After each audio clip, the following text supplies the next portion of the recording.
はい、始まりました。今回は統率者ティームさんにお願いします。1万円ですか？これは1万円です。今日は1万円限定構築。はい。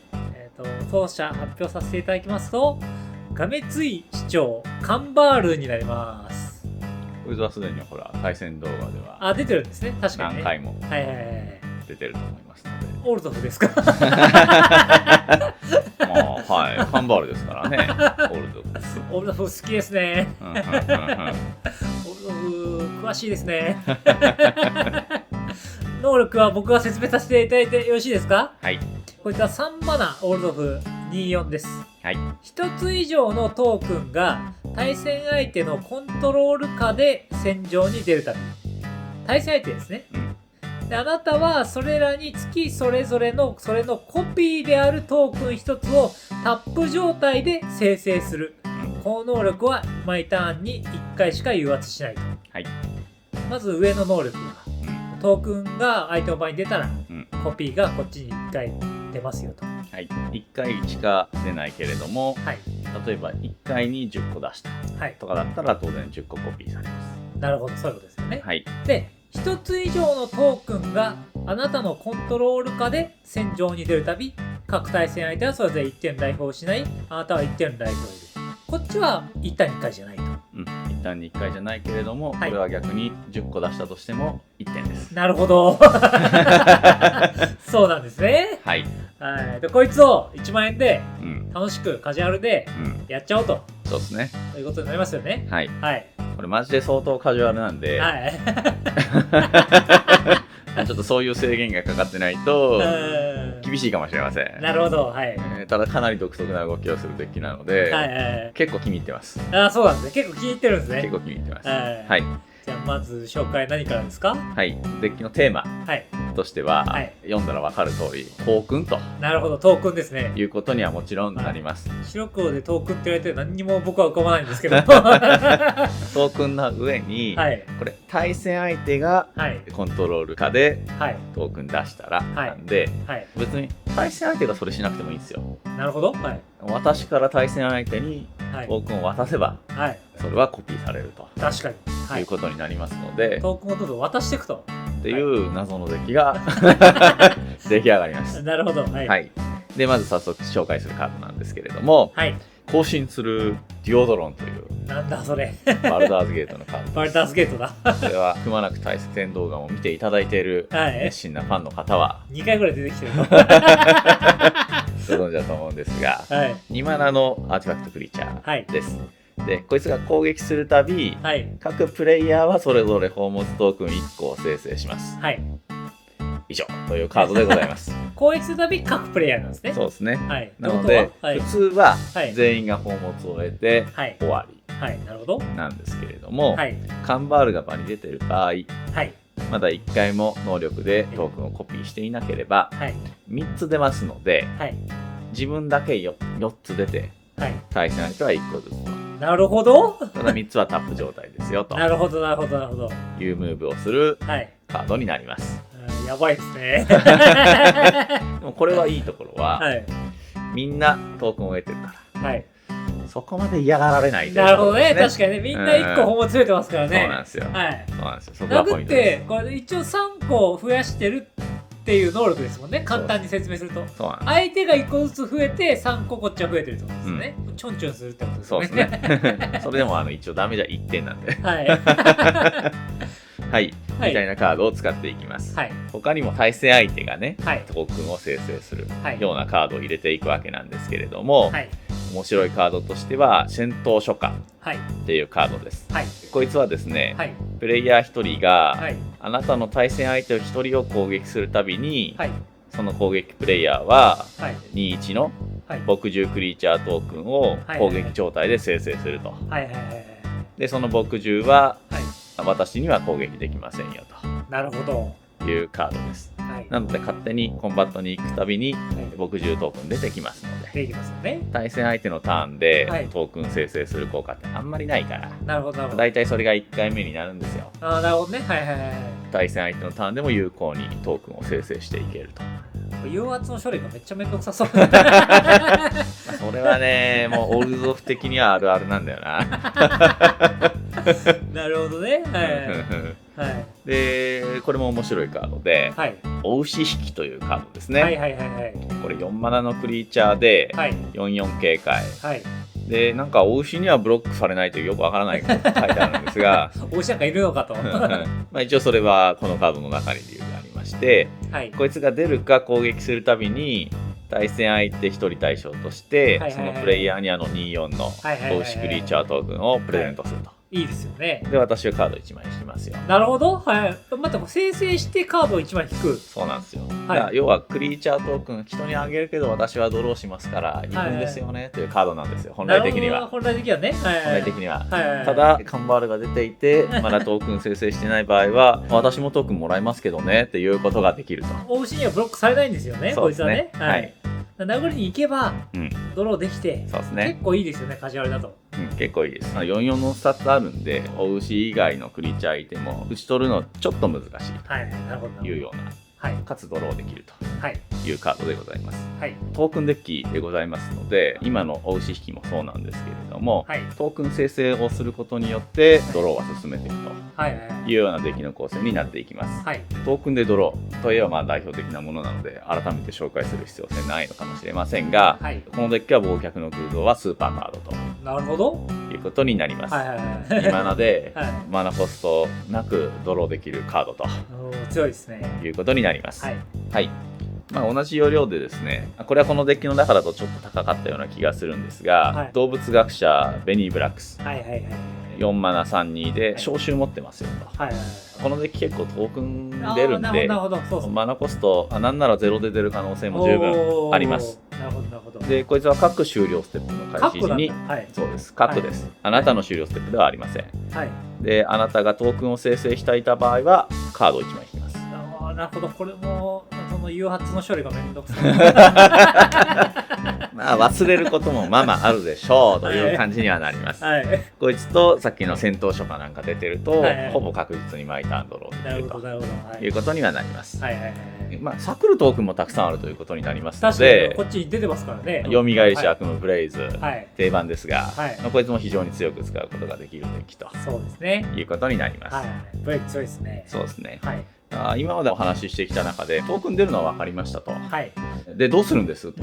確かにトークンとドローしてどうするんですか。どうするんですっていう話じゃないですか、はい、まあ一つはカンバールが一応その間もチューチューしてくれてます。チューチューしてますね、はい、ただ1点です。1点、はい、10個出そうが1回しか誘発落ちてなかったら1点です。でもゲインも一応してるんですよね。一応ゲインもしてます、はい、相対的にちょっとぐらい殴られてもトークンも出てるからそうですね、チャンパーはいっぱいいると思うんで、はい、そのトークンを生成するっていう効果をダメージに変換していくと、はいいう形にゲームプランとしてはなります、はい、分かりやすいところで言うと、はい、縫合の僧侶、はい、こいつはですね面白いんですよ、効果が。なんすか2マナ11のファイルキシャンクレリックですと、はいはい、でこれでないクリーチャー1体があなたのコントロール下で戦場に出るためにライフゲインと。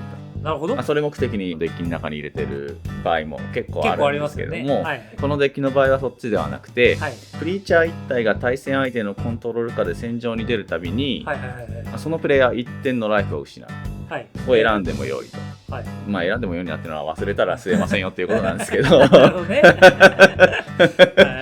これ対戦相手にクリーチャー渡すじゃないですか。なるほど、はいはいはい、それによってダメージを与えることができるというカードでございます。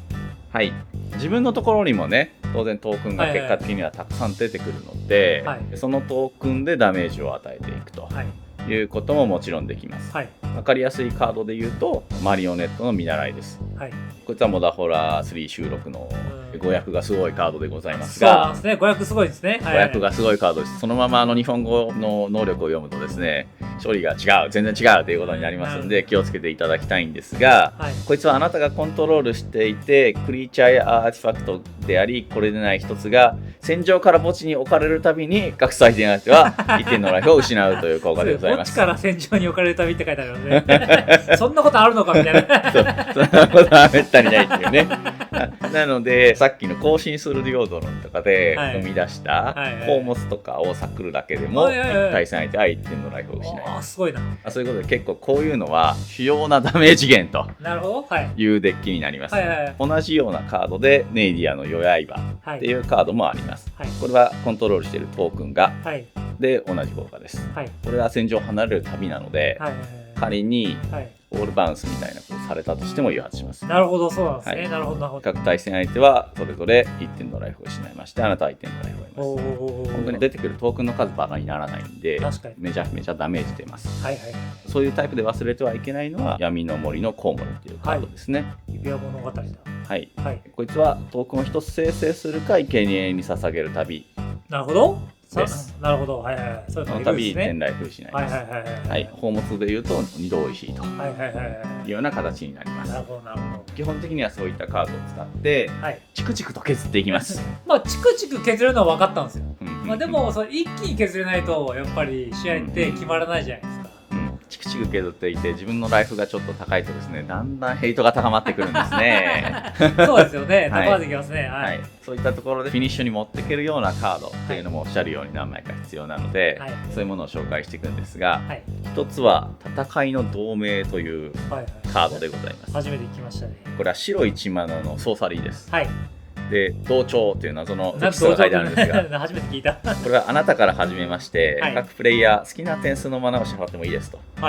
で各プレイヤーは白の11の兵士クリーチャートークンを X 対戦場に出します。なるほど。X はこれにより失われたマナの点数の合計に等しいと。どういうことかというと、じゃあ私はほぼほぼフルタップで8マナ払いますねってまず言うんですよ。で相手払ってくれないじゃないですか。払わないですね。払ってくれないです。もちろん払ってくれたらその分増えるんですよ。そうですね。全員が増えるんですよこれ。全員が払ったマナの合計分のトークンが出ますので。じゃあ払わないですよね。払わないですよね。でも私はほぼほぼ払いましたと。そしたら対戦相手のところに例えば合計が8でしたみたいな状態だったら8体出るんですよ。出ました。だから私のところにはタップ状態のは24体出て、アンタップ状態のはもともとの8体と。すごいですね。3倍出ると。3倍出る。4倍出るんだよ。4倍だぞ。4倍なんですよ。4倍なんすか。対戦相手が生き残っていれば。生き残ってれば。で4倍出るんで、さっきのクリーチャートークンが出た時に集中しますよ。確かに。一応それで十分倒せると。確かに。いうカードになります。すごいな。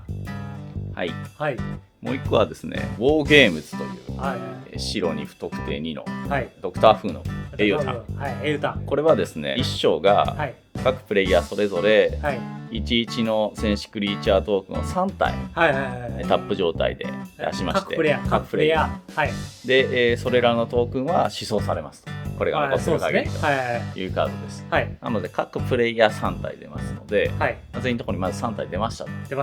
でカンバールの効果がまだ1回もコピーをしていなければ、自分のところにはタップ状態のが9体出ます。やばいな。で2章3章とそいつらにはプラス11カウンターが乗っていきますので、打点は結構すごいです。なるほど、確かに。なのでこのカードだけでも確かにそれ思想されてるんですもんね。そうです。思想されてるんで、このカードだけでも打点で勝てます。なるほど、これすごいですね。2章3章が11カウンター乗っけて、4章で全部追放できるんですよね。そうですね。選手を。そうですね。なので盤面不利だったら追放しますし、追放なんで死亡誘発とかないんですけれども、さっきのネイディアの夜刃だと離れるんでライフは失います。なるほど、すごいな。フィニッシュ級だと。フィニッシュ級です。実はフィニッシュ級です。ちょっとターン数はかかるかもしれませんが。でもう一個、これがフィニッシャーとしては多分一番強いんですよね。そんなカードがあると。強いんですよね。これ王子軍の覚醒っていう。こんな使う日がね来ると思いませんでしたよね。全く思いませんでしたね。こんなのバックから出た日にはもう阿鼻共感ですよこれ。だった時代ありましたからね。ありましたよね。外れだ、どう考えても外れじゃんみたいなカードが使える日が来たと。そうなんですよ。これがいいところですよね。これは各プレイヤーそれぞれ自分の手札にあるカードを全て捨てます。弱い。その後その枚数に等しい黒の22のゾンビクリーチャートークンを生成します。おー、すごいですね。各プレイヤーのところにだから捨てた枚数のゾンビクリーチャートークンが出るんですよ。はい、でもちろんその生成された対数分、はい、こっちにはタップ状態で生成されますということになります。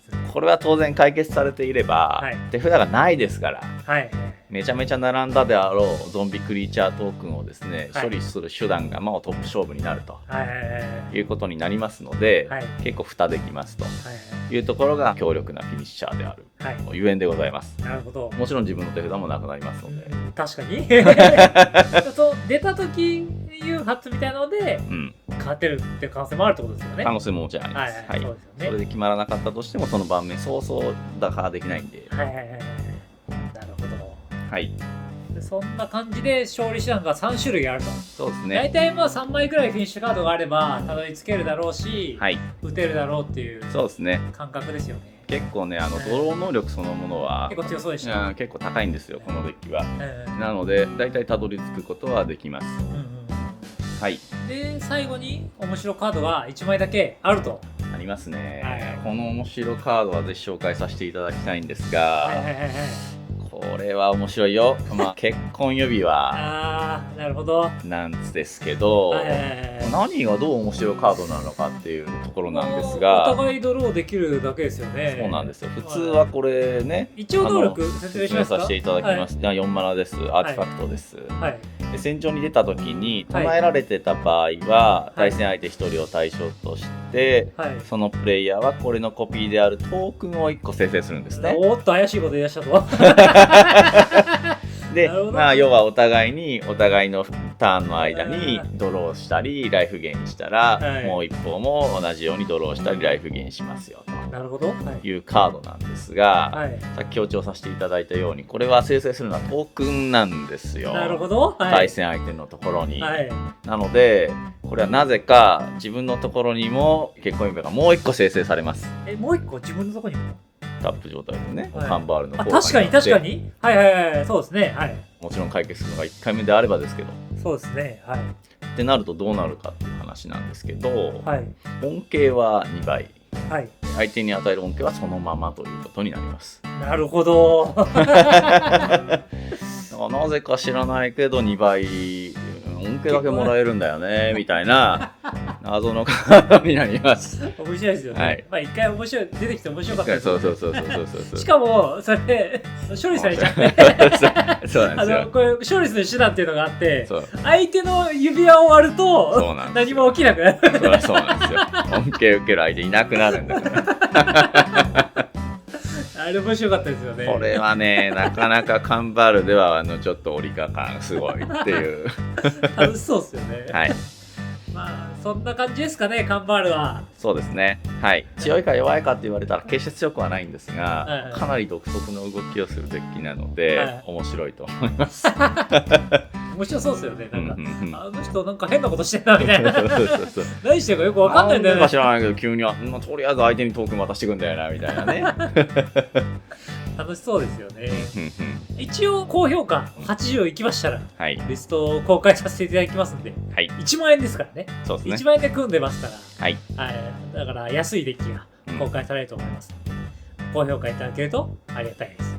あとこのデッキに入りそうなカードありましたら、トークン増やせるカード